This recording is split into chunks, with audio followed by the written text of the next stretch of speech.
what I'd say as well is obviously the shop is going to be, well, Randy won't be here for much longer. But what is the thing you're going to miss the most about Randy and the shop? It's Randy going. You're not told her, Randy? Yeah. Are you going? We're going soon. Where Yeah. to? I'm retiring. Yeah, I'm 68 now, so I'm retiring. But where are we going to get all these products? Because you are the best. The best. Yeah. You need to do something. I need to do something. Yes, thank you. I will try. I'll try my Yeah, best to yeah. find somebody else. So I'm here with Randy Stabana, here in Stabana's 30-year anniversary. So I want to take it all the way back before we get to the 30 years, yeah? And firstly, I want to know the beginning of your journey. A Windrush man from St. Elizabeth, Jamaica. Tell me a little bit about your story. See you laughing. Tell me a little bit about your story and how we get here. Well, I'm a Kingstonian man, really, Franklin town. So, mum from Clarendon. So, really, for me to mention Clarendon, I can remember my mum coming in here and serving the customers as well. So, that's a good start, really, for you to bring up something like that. Where did we start from? Because when we came here, we wanted to go on the market. So, that's where we were heading for the market. They wanted to put me as casual. I was already casual in Birmingham, so I said, I'm not doing casual again. So then they told me about this place. So I came and had a look. I realized it was too big for us. And I went back on the market, searched for 4 black people, which was selling cards, selling different things. We had got 4 rooms. I told them to come in here with me. They came, had a look, said the rent was too much. So I went back to the landlord and told him, no, we didn't want it. The guy said to me, I thought I'd lost you. I said, you never had me in the first place, But we came to some agreement and we took the premises on. And 30 years later, we're still here, I want to take that back a little bit because you said something that was interesting to me. You mentioned about your mom, I think, and selling stuff. So is that really the early interactions, that mentorship, that what you really saw that helped give you that foundation maybe for into this business entrepreneurial mindset? Yeah, I think so. I think my mom, she knew, when we came in here, this place was empty. Nobody was in it for 10 years prior to us coming in. So everything was black and dirty and all that kind of thing. So 4 people helped me. Earl, Dermot passed away, Wilf passed away, and myself, 4 of us, And my mom knew a second-hand shop where she could get a till from. So I can remember us going down to Loughborough Road and getting a second-hand till. Whereas now we got a till that's costing thousands of pounds right now.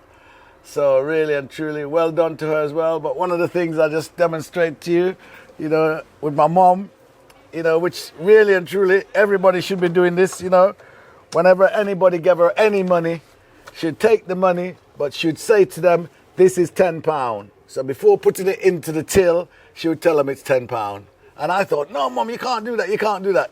But when somebody across there bought something, and after a few seconds told me that he gave me £20 instead of £10, and I had to shut the till down to count up all the money to prove to him that you gave me 10, then I remembered my mum. And it's just like now, I even feel like crying right now, just to know that the things that they taught us, we think it's nonsense, but listen to your parents, man. Yeah. Listen to them. So it's almost like going back to the basics, doing the small things, getting the little things right. Yeah. And that's how you build a good, successful business. Right? Yeah. Okay. I think with my mom, ethics as well, when we mentioned 30 years, she was a grafter, a grafter. And I think the whole families are grafters, you know what I mean? So even here, I've not mentioned it many times. A lot of people think we came in here with money. We had no money, no money at all. And then we could go further back to say, right, okay, when I was 16, I got engaged to my wife, still my wife. And, she made us 2 matching shirts. So when I went back to my job, guys was asking me, where did you get the shirt? I said, my wife made it. Can you make an Everton shirt or a Liverpool shirt? I said, we can make the shirt, but we can't put the badge on. And from there, all the people in the factory wanted shirts making and stuff making, so we made it for them. I did go to London. I got married in 1978, went to London. My wife was studying dentistry. And again, every time I think about that, I can remember her dad saying, my daughter going to London, So what about you? I said, I'm going to London. You got to be married before you can live with my daughter. And that's how I got married really, really early. And again, we got him to thank because they probably wouldn't have my wife here. And, she's done everything. She's not here today because, again, she's looking after her mom. Mom is 97, Edna. So, all these things are coming back to me, And you might say, why did you mention her, We lived in London 78 to 86, I think. We came back. We lived with them for 2 years, and then after 2 years, we were going to move to the house that we're living in now. And my father-in-law said to me, all the money where you pay me for the last 2 years, here's the bank book. Go and get the money. And right now, my mother-in-law is living with us. Wow. And right there, I think I'm catching a theme, really. And the theme in particular is strong women by your side, right? In particular, maybe black women, whether that's your mother, your wife, who you've been married to for a very long time, and your wife looking after her mother. So I suppose as well, maybe just on a sidestep a little bit, but as a little bit of advice for young black men and men in particular, is that important to you to make sure you have a strong woman in your life in different aspects? Yeah, definitely. The women are always the boss. The men them can say different, but as far as I'm concerned, my wife is the boss.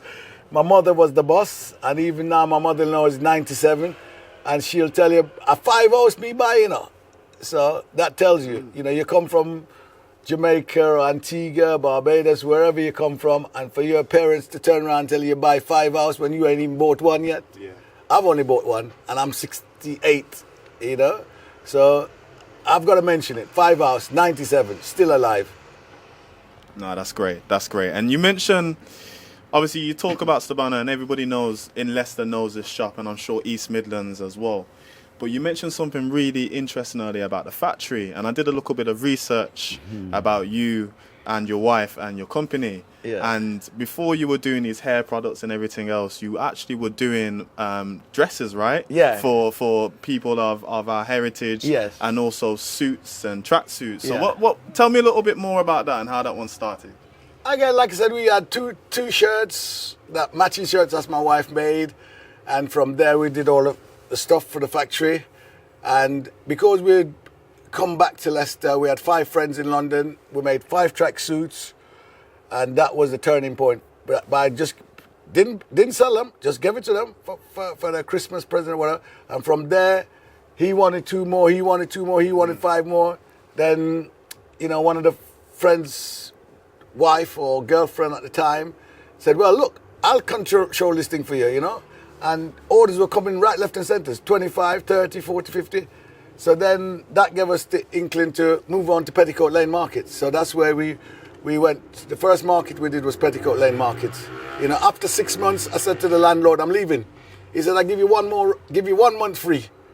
And during that extra month, tide turn, One guy from Holland picked me up. We were doing suits for them. He got 2 shops out of me, one in Croningham, one in Amsterdam.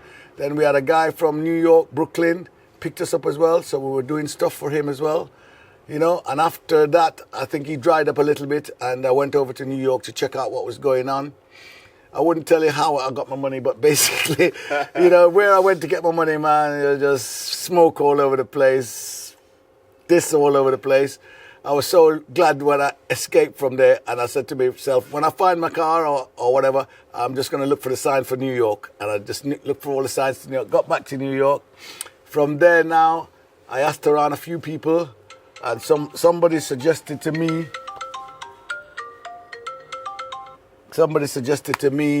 to try Nicholas Novelty in Manhattan, and we went there. And again, the rest is history, because from there we were able to open a factory because we were supplying stuff, in a vast amount. And from there, Trinidad, Barbados, Antigua, all these other countries, because if you went to New York, you could pick up all the stuff. So people were saying they saw my tracksuit in Jamaica, Barbados. No, it came from New York. So from there, that's where things really kicked off.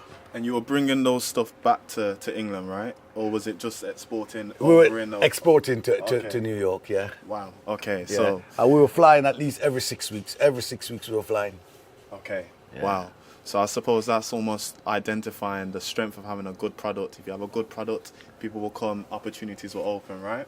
100%. And the only reason why that sort of failed because we were buying, I don't know if I'm supposed to mention these names, but I'll say it anyway. Courtaulds, we were buying from Courtaulds, and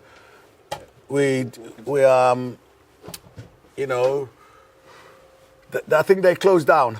So that basically left us without no supplies of good quality materials. Because the material was really the big thing. Really, nobody else was supplying us with them kind of quality materials. So the materials that we were using was really the kind of materials that you'd buy our stuff. We also sold to Harrods as well. Okay. Yeah, we sold to Harrods as well. So that was quite good as well. So you said, though, obviously this didn't work out, and clearly there's a silver lining because not right now where we are, we're in this shop. Yeah. What caused the transition then to maybe stop with the clothing and move towards more beauty products or hair products, etc.? Well, with that, I'd say we were making for New York, although they wasn't buying, and we didn't know why they weren't buying. And then we were making for Amsterdam, and we didn't know what was going on because he passed away. So that was whatever happened. And so after about maybe 2-3 months, we realized that we had too much stock. So then we needed to get rid of the stock. So we needed to find somewhere. So we came in here with the tracksuits and whatever else we had selling at the time. And we was in the main room. And all of a sudden, I heard we want shampoo, we want cocoa butter, we want hair relaxers, we want wig, we want weave, we want everything. So then I took off the front door that we just walked into this little room. I put all the products that they want into this little room. We had 100 people turned up. So then I thought, let me swap the rooms then back over and put the clothes in here and the products in there. 200 people came, 300 people came. So then we had another 2 doors to take off. We took off all the doors then to end up with 4 rooms. And the customer just kept coming. And I want to ask, because one of the things that my mum and dad always tell me is about the impact of the Windrush generation. When you guys came over, the vibrant clothes, the hair, everything, it changed the whole environment. Did you feel that your shop directly impacted that in Leicestershire and around the local area, seeing everything change? Yes, I think so. I mean, one of the things I did as well, which might not be part of the question, I walked outside, I looked outside, and all I could see was red, white, and blue, blue, grey, this colour. So I thought, with my sign, putting up the red, gold, and green outside, people will then identify that we've arrived. So I think putting up the red, gold, and green sign outside told people that we were here, and we're here to do business.